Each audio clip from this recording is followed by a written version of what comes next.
What's going on, guys? Been home from GIE for a week now, and I haven't really stopped. We've had a lot going on, so this is just going to kind of be another update.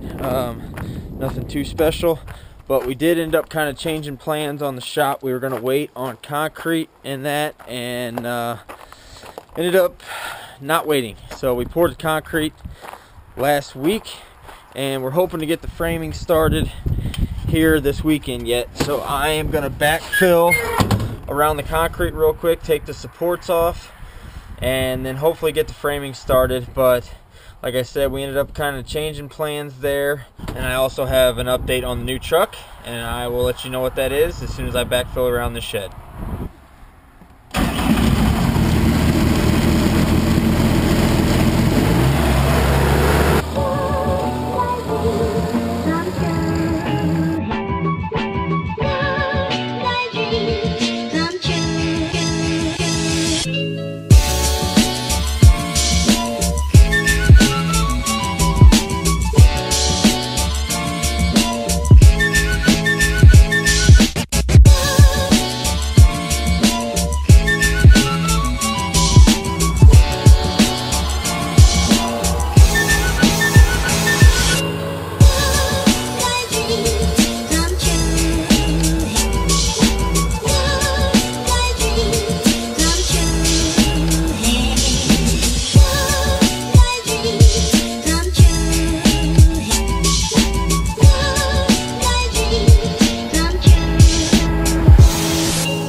Alright, so that's probably most of the backfill we're going to need. I'll probably have to bring in a few more buckets in the back and some on this right side here where I can't get to right now because these boards are still there, but it's supposed to rain a little bit.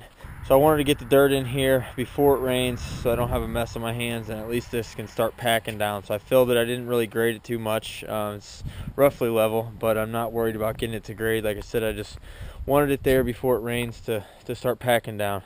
And this is it. For those of you guys that haven't seen the shed yet, this is what we're gonna have. It's 30 by 48, so we're gonna have 10-foot door there, 10-foot door here, and then the walk-in door is gonna be right there. No windows. So we're gonna have 3 doors across the front, and that is it. We're gonna have 11-foot high on the inside. So should give us plenty of room to do what we need to do, be able to pull the Bobcat in here and raise it up if we need to service it or whatnot, and be able to pull the dump truck in here and lift that up to service it, dump trailer, all that good stuff. So it'll be a lot nicer, and we are setting it up to where we can insulate it whenever that time comes. It's not part of the package of getting the shed built, but it will be getting insulated, and it will be getting a heater eventually. I don't know if that'll come this year or not, but we kind of jumped the gun on the concrete, but I got a good deal. Couldn't really pass it up, and it was one of those things where he could do it. You know, he was slow, so he was ready to do it, and I didn't really want to hassle with having to schedule it down the road and all that crap. So it was easier, I guess I want to say. I wasn't really prepared to spend that money right now, but it was easier to just get it done now and not have to mess with it. And it was less of a mess. If we had to do it once the shed was finished, we'd make a mess inside there and all that good stuff and make it harder to finish. So it's done, it's behind me. Now we just got to get these walls up and a little bit of electric, and that's about it. So shed is coming along. And with the truck, we had the bed ordered. Supposed to be in this week. This is the last week of October. It was supposed to be in between, I think, the 25th and like the 2nd or something, or the 4th, something like that. And I talked to him this week, and he says, oh, they're not going to have it ready until at the earliest December 1st. So I'm like, okay, well, I'm supposed to have the bed this week, and now you're telling me that it's going to be December 1st. So I kind of got pissed off and whatever, kind of went back and forth with him a little bit and just told him how it's kind of BS, and I needed to know that information before now. So then he wanted to switch me beds, which I didn't want to do, and the other one, which was a rugby, I had originally ordered a Stihl. It's Crysteel, and they're super nice beds, fully loaded. I had it all decked out perfect. I was super excited, been waiting patiently 6 weeks, and then I find this out. So he wants to switch me to a rugby bed, which is, in my opinion, isn't as nice. I have a rugby bed now on my other dump truck, or my current dump truck, and I like it, don't get me wrong, but the Steels are just a little bit more beefy, I think, and that's what I was looking forward to. So I didn't want to switch, like I said. He sends me the quote. It was like $700 more, and I just got pissed off. So I'm like, shoot, now what do I do? Because I need a bed. I need this truck. I've had the truck now for almost 3 months. I want to say something like that, about 3 months.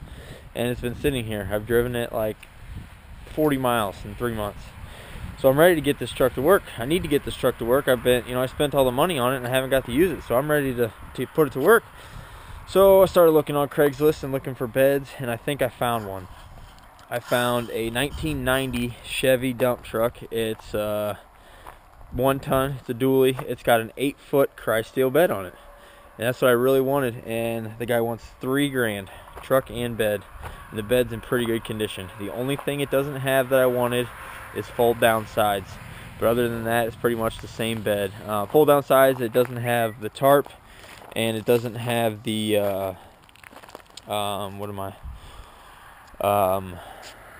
coal chute in the tailgate like our other one has, and that's a huge must for us. We use that thing all the time, almost every landscape job we do.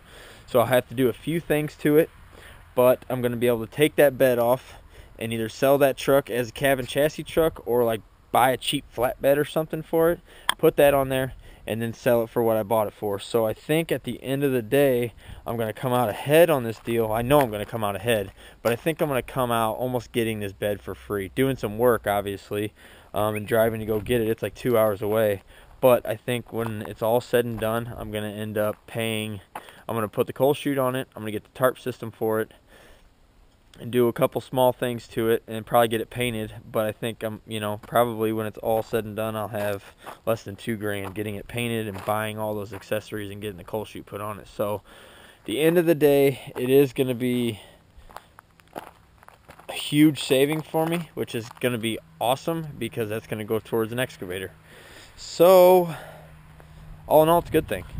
It is really a good thing. It's kind of BS what happened, but at the end of the day, as long as all works out with this other truck, which I'm going to look at tomorrow, if I buy that, you will see that on my Instagram probably, and I may do another video on it. I don't know. If you're not following us on Instagram, you should be. Nickens Lawn and Landscape. Check us out. We post stuff almost daily on there.